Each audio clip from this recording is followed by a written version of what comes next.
My name is Chelsea Parker. I've been married for 3 years and have lived with my in-laws from the start. There's no such thing as a mother-in-law and daughter-in-law feud in my in-laws' home. My mother-in-law is kind and treats me like her own daughter. However, conversely, the distance between my husband, Kevin, and me has grown, and recently he has been coming home less frequently. Seeing this, my mother-in-law apologized, feeling sorry for me. But it's not her fault. I'm really sorry. It's been 3 years since you got married and that boy. It's not your fault. But I must have raised him wrong. That's not true at all. I'm actually envious of how a kind parent like you raised him. Besides, I've given up on Kevin and I'm not expecting anything from him anymore. If you only heard these words, you might think what a cold wife I am. But there are feelings between my mother-in-law and me that only we can understand. That's right. I think that's best. My son has made my wonderful daughter-in-law feel sad. Relying on such a fool won't help at all. He's the child she bore and raised. It can't be what she really feels. These words must be an attempt to understand my feelings. My mother-in-law and I care for each other, and our relationship has deepened thanks to my foolish husband. Then, one day, a huge amount of luggage was delivered to our house. What? What's all this luggage? As I was shocked, Kevin's face emerged from among the luggage. From today, I'll be living here with my mistress and our secret child. What? What do you mean? That means my mistress and our child will live here too. Basically, you're not needed anymore. Not needed? What are you saying, Kevin? Mom, just keep quiet. It's already decided. Here, take this divorce paper and leave. And make sure to file it as soon as possible. I'm gonna remarry Mary. Mary? Yeah, my mistress. Mom, it's your grandchild. His name is Rick. He's 4 years old, so please take care of him. 4 years old? Stunned, I just stared at the young child. My mother-in-law sighed deeply. Is this the ending to our marriage that my husband decided? My husband and his mistress seemed happy as they moved their belongings into the house. As I watched the two of them, I wondered why I had ever married such a person, reminiscing about the past. After graduating from high school, I chose the path of working from home instead of getting a job. I preferred doing what I love over interacting with people and experiencing stress. However, this meant I had no opportunities to meet anyone, and as everyone around me got married, I was left behind. Every time I met my uncles and aunts, they would ask, "When are you gonna get married?" And I got tired of hearing it over and over. So, I attended a matchmaking party held in town. That's where I met Kevin. Kevin's condition for marriage was a kind woman who would be okay with living with his parents. He wanted a homemaker who was family-oriented. But he complained that no woman these days would accept such conditions. I'm not a homemaker, but I hardly ever leave the house, and since my parents passed away early, I was happy about the idea of living with his parents. Kevin was a kind man, and I could tell he cared deeply for his parents. I thought I could build a happy family with him. So, I agreed to marry him.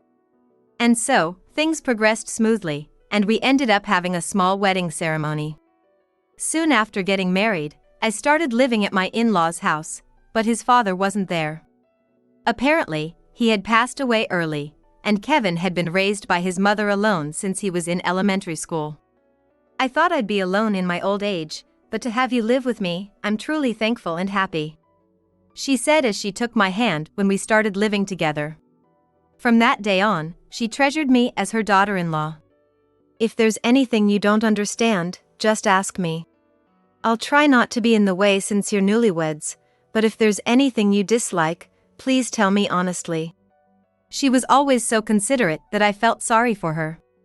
3 years have passed, but we still haven't been blessed with children. My husband said to me, "You can't even give her a grandchild, you're really a failure as a wife. Other wives get pregnant right after marriage. I never thought it would be this difficult for you. This marriage was a mistake." Saying so, my husband started to berate me. It is indeed painful for me not to be able to give my mother-in-law a grandchild.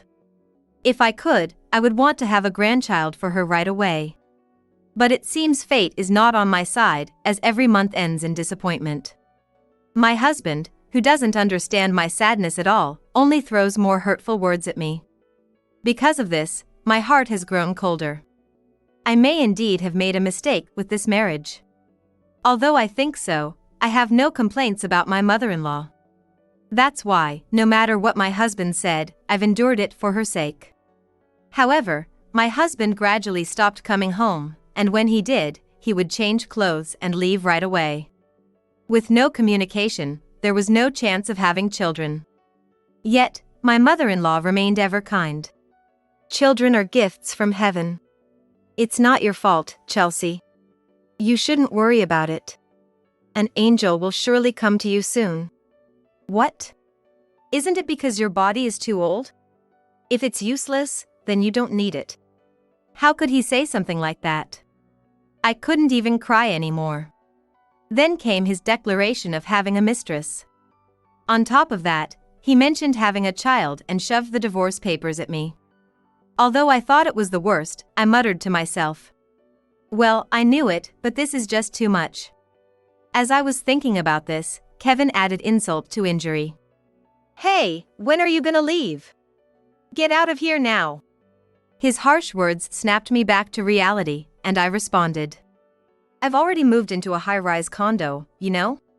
"What are you talking about? You're right here." "You don't remember anything, do you? We were divorced a month ago." "Huh? Haven't you come back once in the last month? Or did you come back and not notice that my stuff was gone?" Kevin looked at me bewildered. But what I was saying was true. "What do you mean? I didn't sign any divorce papers. How could the divorce have been finalized? Remember coming back very drunk a month ago?" Kevin thought hard and then quietly said, "Ah." It seems he remembered. "That time, you confessed about having a mistress and a child. Though I didn't know about the 4-year-old. You told me everything then." "Everything? Mary has been your girlfriend since before our marriage, right? But you wanted to marry her even though she already had a husband. And the child wasn't her husband's but yours. All this while, her husband believed it was his and cared for the child, but you would sometimes meet up and treat him as your own." "I said all that? If I hadn't heard it from you, I wouldn't know, would I?" "Well, that's true." Eventually, on the day you all met, the child told her husband that he had met another daddy and had a great time. Thanks to that, she ended up divorcing, but it was lucky for you since you wanted to marry her. She almost lost the child during the divorce, but she revealed the child was yours and not her husband's, so she didn't lose him. But her husband was furious. Exactly. Such a petty man. That's when, happy about being able to marry her, your mother said, "If that's the case, it's better for you to divorce Chelsea." I was surprised but agreed with your mother and consented to the divorce. You were so happy about me agreeing to divorce, you wanted to shout for joy. I see. So that happened. I completely forgot. That's right. So you signed the divorce papers then and there, and I filed them the next day. I see. But then why are you still here? If we're divorced, it's strange for you to be here, isn't it? You haven't been coming back, Kevin. Even though our divorce was finalized and I moved out of the house, I heard from your mom that you hardly ever come back. I thought she might be feeling lonely, so I've been coming here during the day to work. At night, I go back to my own place. That's why I didn't know whether you were coming back at night or not. Your mom didn't want to worry me, so she didn't say anything.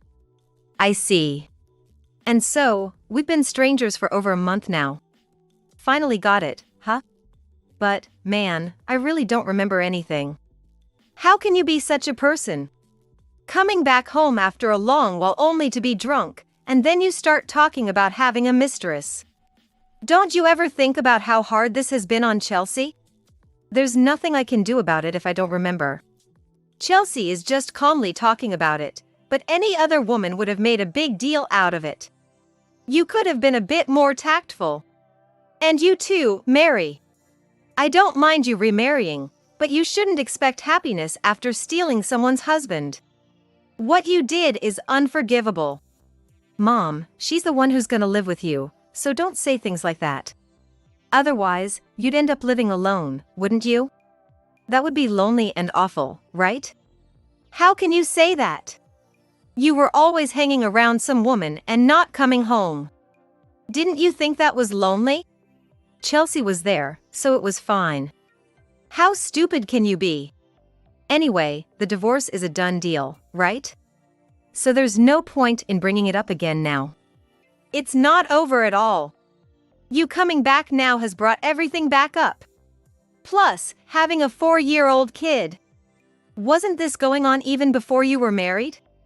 Well, yeah. And it continued even after you got married. How much more can you disrespect someone? Yes, after all this. Say whatever you want.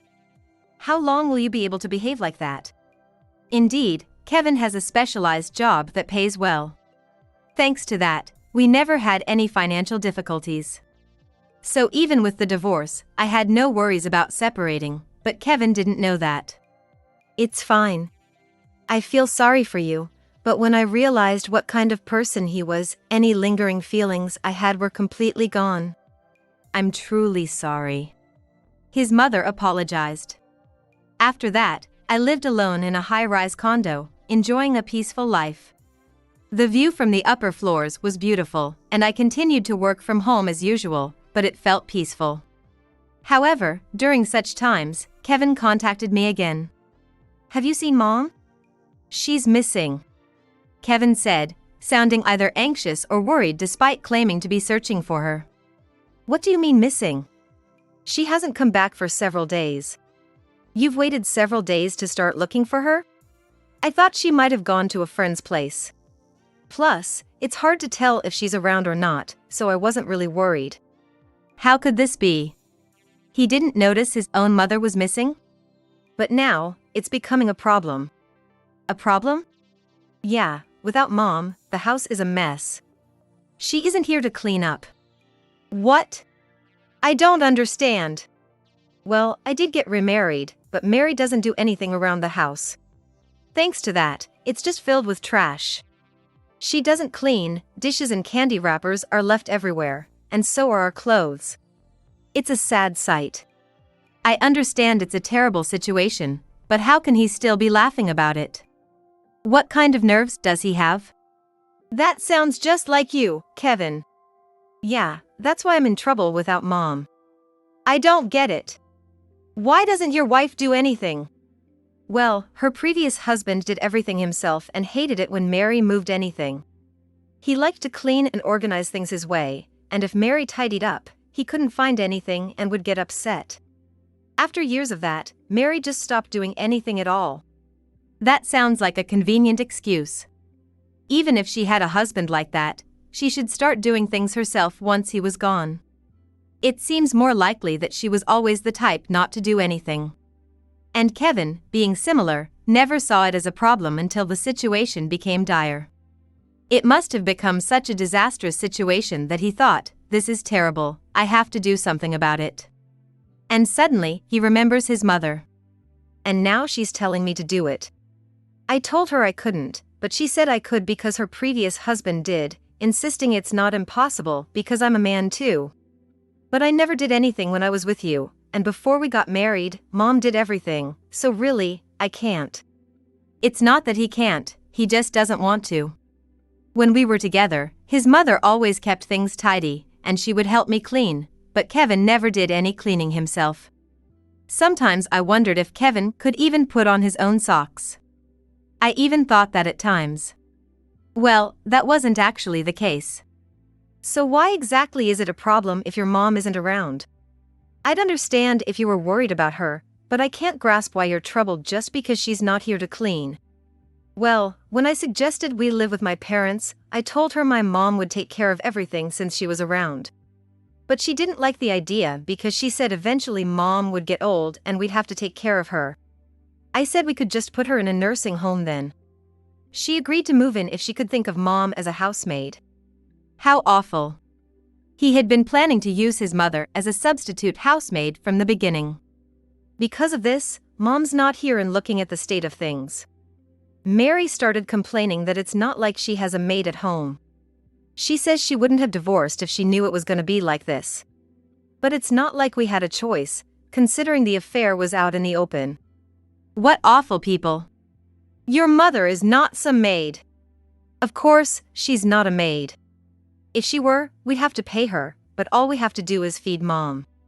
It's much better than a maid, he replied. What? That's not the point. Maybe I exaggerated a bit. I just wish she would act more like a housewife. That's all. Don't take it seriously. It's the same thing.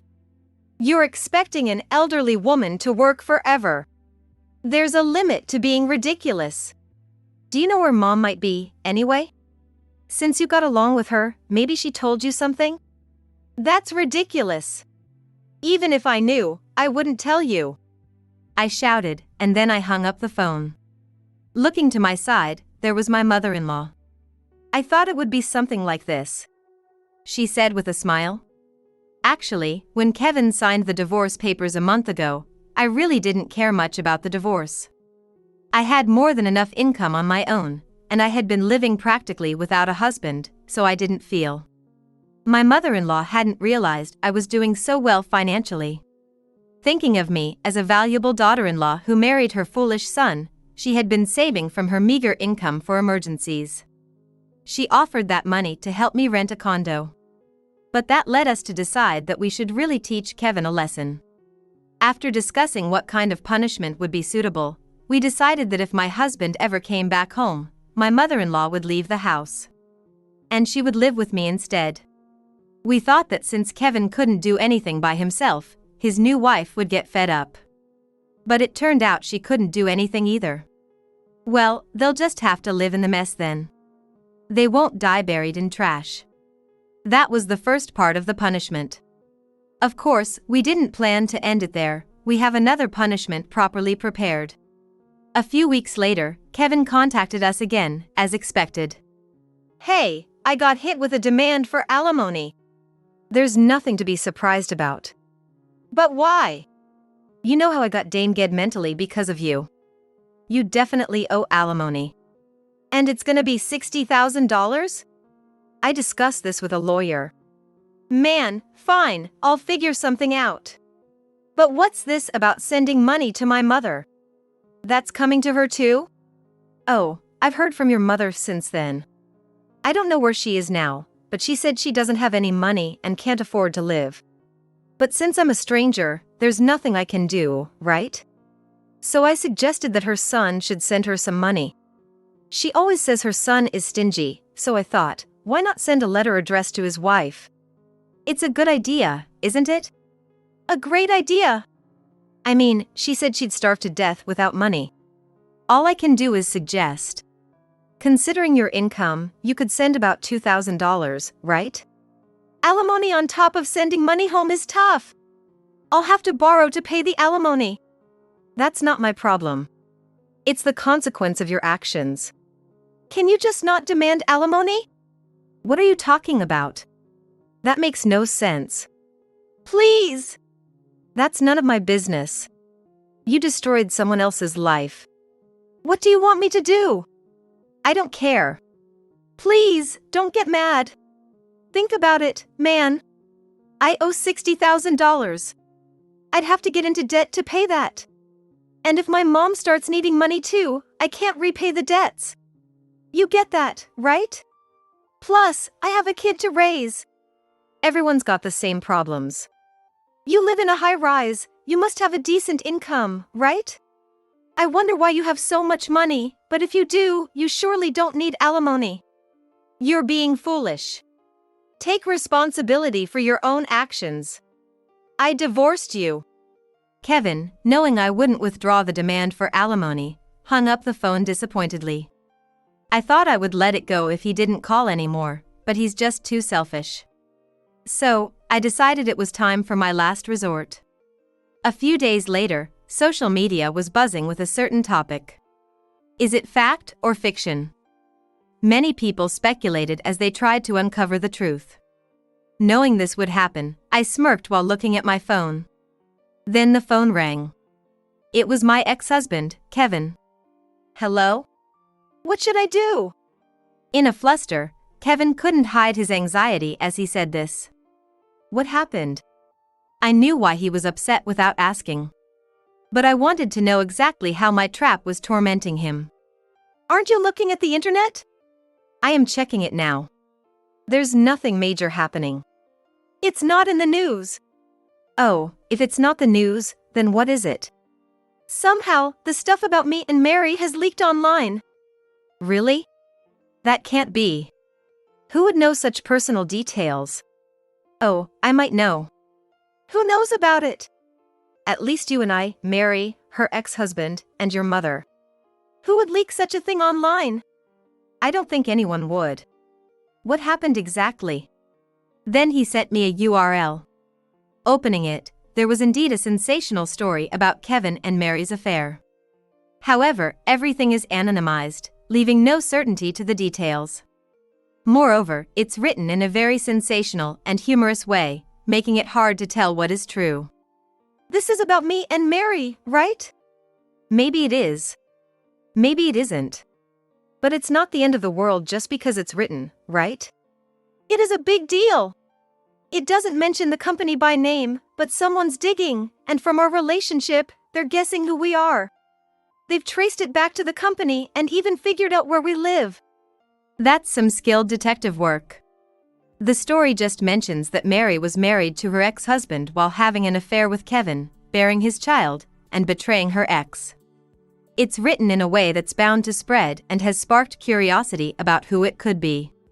Certainly, for doing such things, it's natural to be criticized as being unreasonable or inhumane. The company's name got out, and it's hurting our business. The company figured it out, and now they know it's me. I figured. People at work are furious. Because of this, I got fired. Why does this have to be written? Who wrote it? It wasn't you, was it? Kevin's voice was fearful, but it wasn't me. However, I do have a friend who's an influencer. I had talked to her about Kevin's cheating. I knew this would happen if I talked about it. She excels in gossip and has a knack for finding juicy stories to write about, often creating a media frenzy with her articles. I didn't write it. I'm not that talented. But I did talk to a friend about it. Your actions were so appalling that I needed advice. Maybe she decided to write about it. What have you done? Well, no real names are used, and it wouldn't be clear unless someone dug deep. That shows you how scary the internet can be. It's not just scary. I've been fired. It's almost like I got fired because of you. What are you gonna do about this? Now I have no income. You've reaped what you sowed, haven't you? I just talked to a friend, and she wasn't trying to expose anything. The internet detectives who found out aren't her fault. If anyone's to blame, it's you, for cheating on your wife for 3 years, and Mary, for having an affair and a child with you while deceiving her husband. Don't blame others for your own faults. That's true, but now Mary and I are always fighting. She blames me for everything. Well, you're both to blame. In the end, she left just a divorce paper and walked out. Now she's also demanding child support. What should I do? Oh, collateral damage. I have no job, the amount demanded is huge, I'm in debt, and it's the worst. Plus, my mother is nowhere to be found. Can you help me? I smiled when we parted, but I've always thought since then. What? You deserve to go to hell. That's harsh. Kevin kept calling, trying at least to find his mother so they could live together. When I asked why, it turned out he still wanted her to do the housework and live with him so he wouldn't have to send her money. Given his endlessly scheming nature, I have not disclosed the whereabouts of his mother. Kevin now sends money monthly to his mother, pays child support to Mary, and struggles to repay the debts he incurred for me. He complained that the amount was substantial, and had he not been fired, he might have managed somehow. But no amount of grumbling changes things. Although he found a new job, he's struggling with the unfamiliar work. The job alone isn't enough to cover his expenses, so he works extra shifts at night and on weekends. To cut costs, he moved into a notoriously haunted place because the rent for a single person seemed wasteful, but the place is so creepy that he can hardly bring himself to go home. He only visits during the day to change clothes. Considering how much he's wasting on the rent, he thought about renting a storage unit instead. However, with no fixed address, he would struggle to find a decent job, so he reluctantly continues to live in the haunted house. Thanks to this, he still sends money to his mother every month. As for me, I'm living in a high-rise condo with my mother-in-law. Our life together is very comfortable. I'm busy with work, but she takes care of the household chores. We cook dinner together and enjoy our time. It feels like I'm living with my real mother, and I feel the greatest happiness.